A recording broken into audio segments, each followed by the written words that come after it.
Kronologi YouTuber Malaysia diduga jiplak lagu Halo Halo Bandung. Guru di Pangandaran kecanduan judi online, jual 26 komputer sekolah. Pria diadili usai jadi dokter gadungan selama 2 tahun di klinik milik rumah sakit BUMN.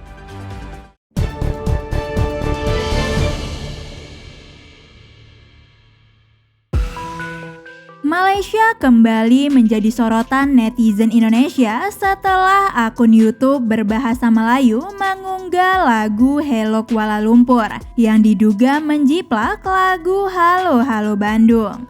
Akun bernama Lagu Kanak TV mengunggah video berisikan lagu bertajuk Hello Kuala Lumpur yang sama persis dengan Halo Halo Bandung. Akun tersebut telah mengunggah lagu Hello Kuala Lumpur sejak tanggal 27 Mei 2020. Namun baru menyedot perhatian netizen Indonesia belakangan ini. Sejak ditayangkan, Hello Kuala Lumpur sudah ditonton lebih dari 165.000 kali. Lagu Hello Kuala Lumpur dianggap menjiplak Halo Halo Bandung lantaran nada dan lirik lagu tersebut sama persis.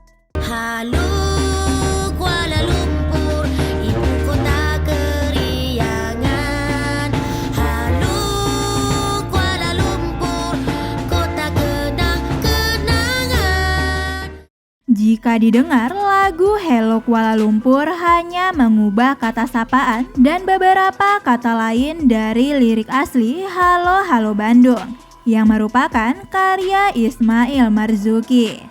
Duta Besar Republik Indonesia untuk Malaysia yakni Hermono pun mengatakan Kedutaan Besar Republik Indonesia atau KBRI secara informal telah menghubungi Komisi Komunikasi dan Multimedia Malaysia atau KKM untuk meminta bantuan melacak lokasi akun lagu Kanak TV tersebut. Namun demikian, pihak KKMM meminta KBRI mengirimkan permintaan resmi. Hermonto mengatakan KBRI juga menelusuri pemilik akun lagu Kanak TV. Setelah dilakukan penelusuran, diketahui akun itu dikelola dari India. Saat ini, KBRI Kuala Lumpur juga masih mendalami pemilik akun tersebut. Apabila sudah dipastikan akun tersebut dikelola oleh warga Malaysia dan berlokasi di Malaysia, tentunya akan meminta otoritas Malaysia mengambil tindakan karena ada unsur pelanggaran hak cipta dan setidaknya plagiarisme lagu nasional Indonesia.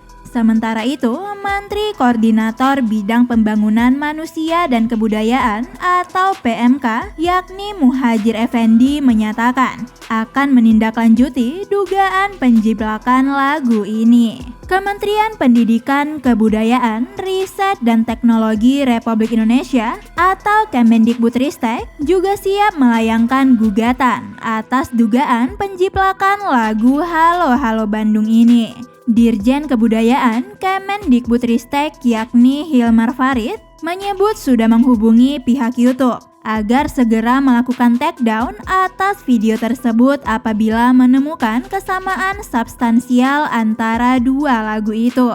Sampai saat ini masih belum ada pernyataan resmi dari pemerintahan Malaysia soal dugaan penjiplakan lagu ini. Namun sejumlah media Malaysia mewartakan soal lagu Hello Kuala Lumpur yang memicu kontroversi hingga amarah netizen Indonesia. Guru berinisial AR di Pangandaran, Jawa Barat terjerat dalam kasus dugaan korupsi lantaran PNS itu kedapatan menjual aset-aset sekolah untuk memenuhi hasratnya yang kecanduan judi online. Sekretaris Dinas Pendidikan Pemuda dan Olahraga atau Disdikpora Pangandaran, yakni Raden Ius Suryadrajat mengutip detik.com mengungkapkan, menurutnya kasus AR guru seni di SMP Negeri 1 Parigi membuat catatan hitam bagi Disdikpora Pangandaran. Ius juga mengungkap aset-aset sekolah yang diambil oleh AR. AR AR mengambil 26 komputer, 2 laptop, dan 2 infocus dari ruang laboratorium. Penjualan barang milik negara itu dilakukan secara bertahap. Terkait pemberhentian AR sebagai guru ASN, Ius mengatakan, saat ini Disdik masih menunggu proses hukum. Ia mengatakan pemicu AR melakukan tindakan tercela itu karena kehabisan bermain judi slot. Kepala Kejari Ciamis, Soimah mengatakan, tim penyidik Polres Ciamis telah menyerahkan tersangka dan barang bukti kepada Jaksa Penuntut Umum Kejaksaan Negeri Ciamis. Kasus ini berawal saat tersangka AR mengambil laptop yang merupakan aset sekolah. Kemudian laptop tersebut dijual kepada pihak swasta berinisial GS. Soimah menyatakan tindak pidana korupsi AR yang merupakan guru ASN SMP Negeri 2 Parigi dan GS pihak swasta terkena pasal 2 ayat 1 Junto 55 dengan ancaman pidana minimal 4 tahun penjara maksimal 20 tahun penjara. Seorang pria di Surabaya bernama Susanto didakwa melakukan penipuan karena mengaku sebagai dokter dan bekerja di PT Pelindo Husada Citra atau RSPHC selama 2 tahun lebih. Padahal ia hanya lulusan SMA. Susanto disebut mencuri data, identitas, dan dokumen milik seorang dokter asli asal Bandung untuk mengelabui salah satu rumah sakit milik badan usaha milik negara atau BUMN tersebut. Hal itu bermula saat RSPHC Surabaya membuka lowongan pekerjaan untuk mengisi posisi tenaga layanan klinik sebagai dokter first aid pada 30 April 2020 silam. Susanto yang mengetahui lowongan itu kemudian melamar dengan berkas dan identitas palsu. Ia mencuri data milik seorang dokter asli asal Bandung yakni Dr. Anggi Yurikno melalui sebuah situs. Berkas Dr. Anggi yang dicuri antara lain surat izin praktik atau SIP dokter, ijazah kedokteran, kartu tanda penduduk, dan sertifikat Hiperkes. Ia mengubah foto pada dokumen-dokumen itu tanpa mengganti isinya. Proses perekrutan hingga interview dilakukan secara daring karena saat itu masih dalam masa pandemi COVID-19. Singkat cerita, Susanto pun berhasil diterima oleh RSPHC. Ia kemudian ditugaskan sebagai dokter Hiperkes full-timer di klinik K3 PT Pertamina EP3 Cepu yang dikelola PT PHC sejak 15 Juni 2020. Selama bekerja sebagai dokter gadungan itulah, Susanto mendapatkan gaji sebesar 7,5 juta per bulan. Upah itu masih belum termasuk tunjangan dan fasilitas lainnya. Aksi Susanto baru terbongkar pada 12 Juni 2023 saat RSPHC meminta ulang dokumen lamaran pekerjaan untuk memperpanjang masa kontrak Susanto.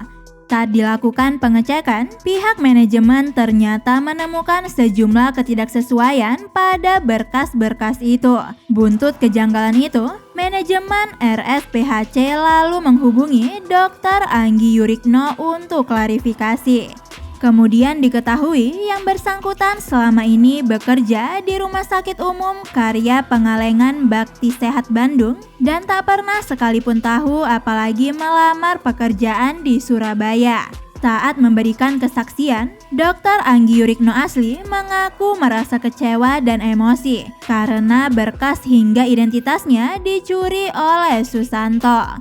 Warga Arjasari, Kabupaten Bandung itu mengaku tak terima karena kewenangannya sebagai dokter digunakan seenaknya oleh terdakwa. Sementara itu, perwakilan manajemen Rumah Sakit PHC Surabaya, yakni Dadik Dwirianto, mengatakan Susanto tidak memeriksa pasien umum atau masyarakat. melainkan bertugas di klinik K3 di PT Pertamina EP3 Cepu.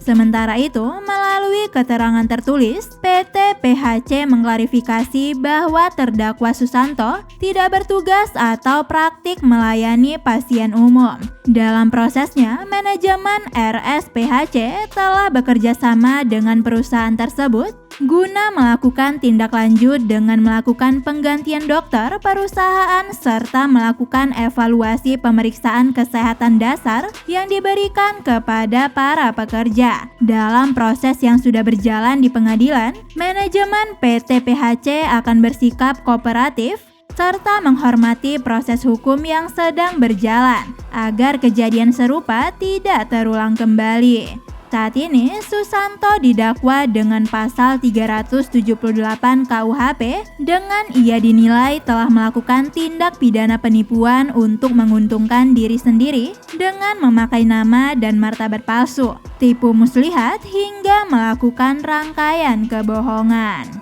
Bisa News.id, Nindya Farisa mewartakan.